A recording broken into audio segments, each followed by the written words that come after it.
लेकिन जो निरंतर गिरावट लोकतंत्र के स्वास्थ्य में आ रही है और उसकी सीधी सीधी जिम्मेदारी सरकार और नरेंद्र मोदी जी का जो सत्तारूढ़ दल है उस पर सीधी सीधी जिम्मेदारी बनती है।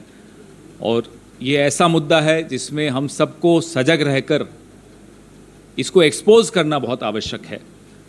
जिन जिन राज्यों में भारतीय जनता पार्टी चुनाव के रास्ते से नहीं आ पाती सत्ता में, उन राज्यों में वो किस तरह के हथकंडे अपनाती है, किस तरह से पैसे खर्च करती है, किस तरह से एजेंसीज का दुरुपयोग करती है, किस तरह से लोकतंत्र की वहाँ धज्जियाँ उड़ाने का षड्यंत्र रचती है, यह आपके सामने कई उदाहरण अरुणाचल, उत्तराखंड, मध्य प्रदेश, राजस्थान, गोवा और अब झारखंड में जो प्रयास कर रहे हैं, महाराष्ट्र, कई उदाहरण हैं। हर महीने एक उदाहरण भारतीय जनता पार्टी अपनी निम्न स्तर की राजनीति का हमारे और आपके सामने रखती है।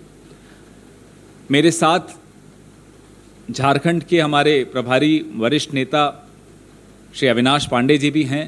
थोड़ी देर में वो आपको पूरा बताएंगे किस तरह से एक साजिश रची जा रही है भारतीय जनता पार्टी द्वारा झारखंड की चुनी हुई सरकार को अस्थिर करने की।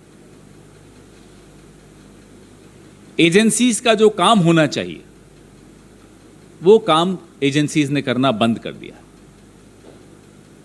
एक भाजपा के प्रकोष्ठ की तरह काम कर रही या संघ के प्रकोष्ठ की तरह काम कर रही, जैसे अखिल भारतीय विद्यार्थी परिषद हो, इस तरह से ये एजेंसीज का भी एक तरह से अब उन्हीं का प्रकोष्ठ नीचे ब्रैकेट में लिख देना चाहिए, संघ का प्रकोष्ठ है या भाजपा का प्रकोष्ठ है। क्योंकि यह काम एजेंसीज का नहीं है कि सत्तारूढ़ दल की सहायता करके चुनी हुई सरकारों को अस्थिर करना। यह काम कभी किसी एजेंसी ने पहले नहीं किया और पिछले 7 साल में 8 साल में लगातार एजेंसीज खबरों में अगर बनी रही तो इसी तरह के कामों की वजह से बनी रही। हम और आप, हम दोनों का, विपक्ष का भी और मीडिया का भी एक बहुत बड़ा दायित्व बन जाता है, क्योंकि आने वाली पीढ़ियां जरूर याद रखेंगे कि किसने इसमें क्या भूमिका अदा की थी। जब लोकतंत्र पे हमले बोले जा रहे थे तब विपक्ष क्या कर रहा था, तब मीडिया क्या कर रहा था। हमें पूरा भरोसा है कि आप इस तरह की साजिशों को बेनकाब करेंगे। हमें पूरा भरोसा है कि लोकतंत्र को बचाने के लिए जो कदम हमें और आपको मिलकर उठाने हैं, ताकि इस देश का संविधान बचा रह सके, ताकि इस देश में लोकतंत्र बचा रह सके, वो पूरा भरोसा है कि हम और आप वो कदम उठाएंगे। और सरकार का एक काम होता है जिसकी वजह से उसको सत्ता में लाया जाता है। वह काम करने के स्थान पर जहां वो चुनाव हार जाएं, वहां भी सत्ता में कैसे आएं, यह काम सरकारों का नहीं होता। यह बात मोदी जी को, अमित शाह जी को शायद समझ में नहीं आ रही।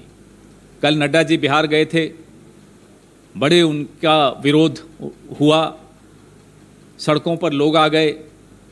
इन्हें अब समझ लेना चाहिए कि अगर सरकार में जहां हैं वहां काम करना नहीं आता इन्हें, तो सीख लें। राजनीति इस तरह की जो निम्न स्तर की राजनीति है उसे बंद करना होगा, क्योंकि अब लोग सड़कों पर आ रहे हैं, अब लोग परेशान हो गए हैं, अब घड़ा भर चुका है।